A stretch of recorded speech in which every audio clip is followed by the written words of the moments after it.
Hello, Atlanta Falcons fans. We've got some big news for you today, so stay tuned because you won't want to miss this.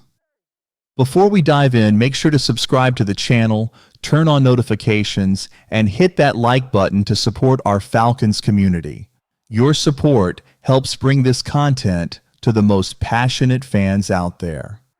Now let's jump right into today's headline story. Is Kyle Pitts' time in Atlanta coming to an end? According to ESPN, this offseason could bring major changes for the Falcons, and one bold prediction suggests that Kyle Pitts could be on his way out. General Manager Terry Fontenot and new head coach Raheem Morris have some big decisions to make.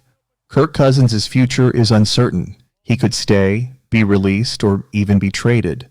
While Fontenot has said he's comfortable with Cousins backing up Michael Penix Jr., many believe an outright release is the most likely option. The Falcons are also expected to rebuild their defense, but that might mean losing some key players. Grady Jarrett, David Onyemata, and even kicker Younghoe Koo could be cut to free up salary cap space. The NFL draft will be another big moment for Atlanta. So far, Fontenot has never picked a defensive player in the first round, but that might change this year. Another tough decision? Re-signing Drew Dalman.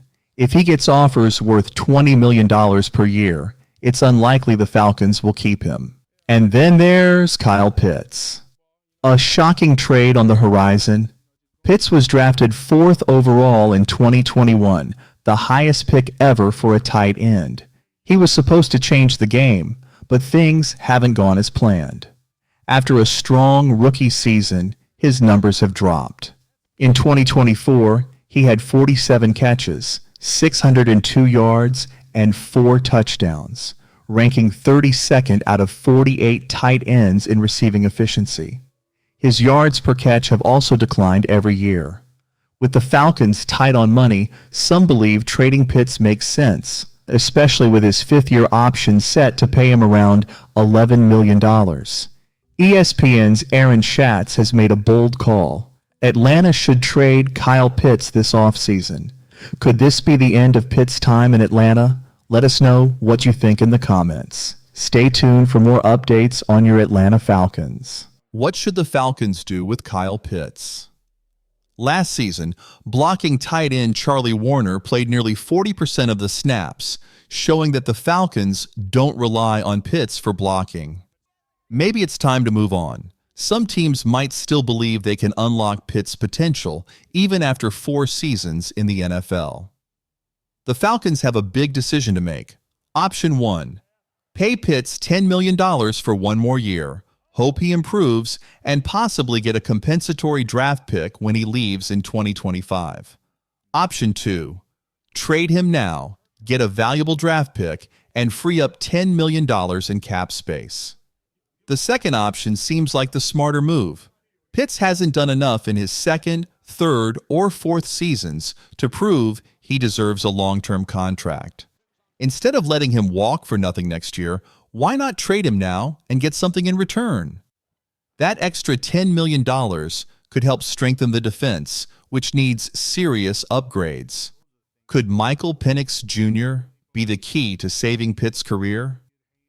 There is another side to this story. What if Pitts just needs the right quarterback? With rookie QB Michael Penix Jr., the Falcons might want to give Pitts one more chance to prove himself. Atlanta isn't in Super Bowl contention yet, so they could afford to see how this duo develops over the next season. So what should the Falcons do? Trade Pitts now or give him one last shot? Let us know your thoughts in the comments. Fixing the Falcons' pass rush problem. One thing is clear, Atlanta's defense needs help. The Falcons have the fewest sacks in the last 20 years and have finished last or second to last in sacks in 3 of the past 4 seasons.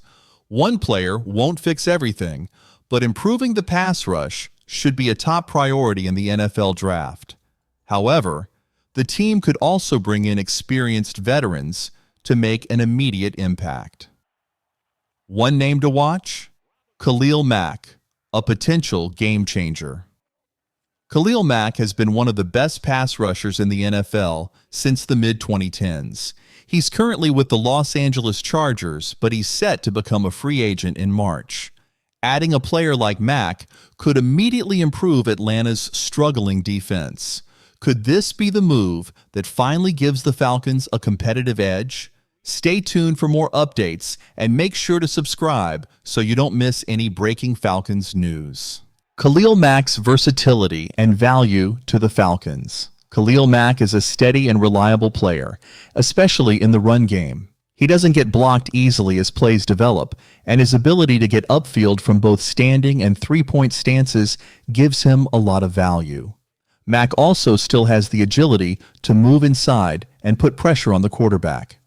If the Falcons wanted to use him as a three-down player, his run defense would be a huge asset. He excels at shedding blockers and getting to the ball, making him a powerful tool against the run. The Falcons have had success with one-year deals for Bud Dupree and Calais Campbell in 2023, both veteran players who shared the team lead in sacks. Mack could bring that same impact to the team and could even help mentor a young first-round pick. Joey Bosa, a possible target for the Falcons. Another player the Falcons could consider is Joey Bosa, the edge rusher from the Los Angeles Chargers. According to Adam Wells from Bleacher Report, Bosa might be released as the Chargers try to clear salary cap space.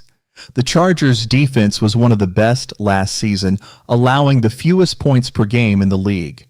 It wouldn't be a surprise if they want to keep most of their defense together.